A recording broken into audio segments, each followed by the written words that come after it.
कि आप गतिरोध को खत्म करें ताकि जनता के आशीर्वाद के साथ हमें भी यहां पे आने का मौका मिला है। पक्ष और विपक्ष की इस लड़ाई में कहीं ना कहीं निर्दलीय जितने भी उम्मीदवार हैं वो अपनी बात नहीं रख पा रहे हैं। मुझे दुख इस चीज का भी है क्योंकि आज एक जो पर्ची थी, आज पर्ची निकली भी थी, जोजरी नदी जैसा एक प्रकरण था, वो चला गया। कई सारी पर्चियां हैं। तो मैं निवेदन करना चाहूंगा कि ऐसे गतिरोध तोड़ें।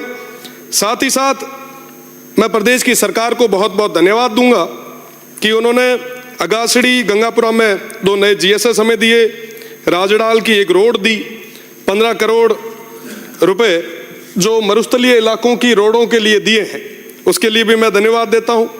मुख्यमंत्री जी ने एक नया थार सीमा क्षेत्र विकास कार्यक्रम और साथ ही साथ डेजर्ट एडवेंचर टूरिज्म को इंट्रोड्यूस करवाया है, मैं इसके लिए धन्यवाद देना चाहता हूं।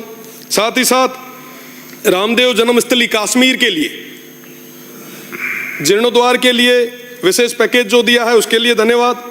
साथ ही साथ कई सारी और भी चीजें हैं, उन तमाम चीजों के लिए मैं बहुत बहुत धन्यवाद देना चाहता हूं। पर कई सारी चीजें आज भी छूट रही है, जिसमें एक बहुत बड़ी मांग जो पश्चिमी राजस्थान की रही है। बाकासर के अंदर एक ड्राई पोर्ट बनना था, चोटन से आने वाले हमारे सदस्य भी यही है, काफी लंबे समय से ये भी मांग कर रहे हैं।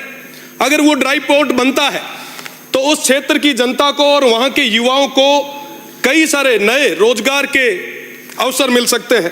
तो मेरा निवेदन कि इस बारे में सोचा जाए। साथ ही साथ ईआरसीपी के तर्ज पर डब्ल्यूआरसीपी की मांग काफी लंबे समय से चली आ रही है। वेस्टर्न राजस्थान के तमाम जो भी माननीय सदस्य यहां पे आ रहे हैं, उन्होंने सभी ने, चाहे पक्ष के हो चाहे विपक्ष के हो, सभी ने ये मांग रखी ताकि वो वेस्टर्न राजस्थान हरा भरा हो सके। साथ ही साथ पानी, बिजली, शिक्षा, चिकित्सा, सड़क और तमाम चीजें जिनके बारे में कई कई चीजें आई भी है। पर माननीय सभापति महोदय, वेस्टर्न राजस्थान बहुत बड़ा क्षेत्र है। मुझे लगता है जो चीजें, जो घोषणाएं होनी चाहिए थी, पूरी तरीके से अभी तक नहीं हो पाई। पानी हमारी बहुत बड़ी समस्या है। आने वाले गर्मियों के दिनों में पानी की स्थिति और खराब होती जाएगी। मेरा निवेदन है, क्योंकि यहाँ पे माननीय मंत्री जी भी विराज रहे हैं, निवेदन है कि 10 हैंडपंप और 5 ट्यूबवेल से लगभग 610 गांवों में पानी पहुंचाना तकरीबन असंभव है। मेरा निवेदन आपसे कि वेस्टर्न राजस्थान के लिए, उस थार के लिए एक विशेष योजना आप सब बनाएं। साथ ही साथ बिजली की अगर मैं बात करूं तो वर्तमान स्थिति भी बिजली के क्षेत्र में काफी उतार चढ़ाव वाली चल रही है। आज भी उन किसानों को बिजली पूरे तरीके से नहीं मिल पा रही है।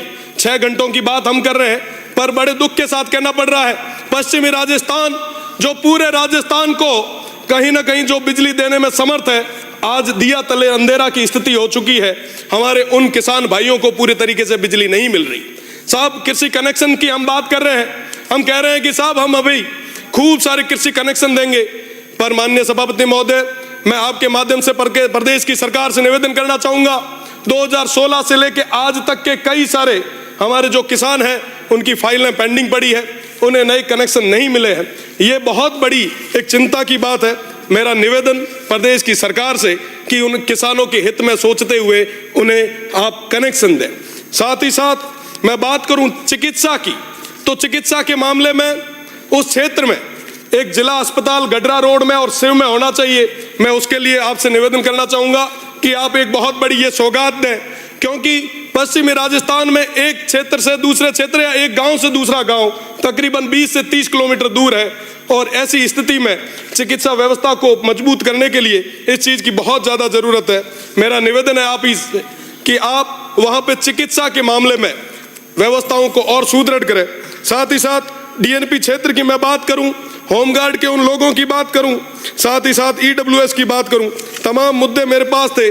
पर माननीय सभापति महोदय, मेरा निवेदन कि इन सब चीजों के लिए हमें, जो हमारे सदस्य हैं जो इंडिपेंडेंट है, उनका भी समय आप थोड़ा हमें दें, क्योंकि डीएनपी हमारी अपने आप में बहुत बड़ी समस्या है।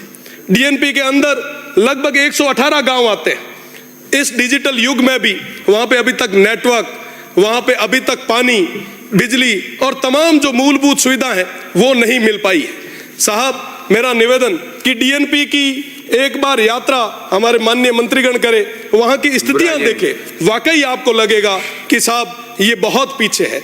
माननीय सभापति महोदय, मेरा निवेदन है आपसे कि हमारे बॉर्डर होमगार्ड में और विशेषकर पश्चिमी राजस्थान के कई सारे लोग जो लगे हैं, उनको लंबे समय से विराम भत्ता नहीं मिल पा रहा। मेरा निवेदन है कि ईडब्ल्यूएस के अंदर सरलीकरण के लिए प्रदेश की सरकार माननीय सभापति महोदय, साथ ही साथ एक मिनट माननीय सदस्य, मेरा निवेदन है कि विश्वविद्यालय के अंदर पेंशनर का एक मुद्दा था, पिछली सरकार ने उस मुद्दे को लेके हमें कई महीनों के लिए जेल भेजा था। मेरा निवेदन कि अब बहुत बड़ी और एक सुविचार रखने वाली, जनता का हित रखने वाली सरकार आई है, तो उन पेंशनर को भी समय पे आप पेंशन दें। बहुत बहुत धन्यवाद। जय हिंद। सभापति महोदय, आपका आभार व्यक्त करता हूं।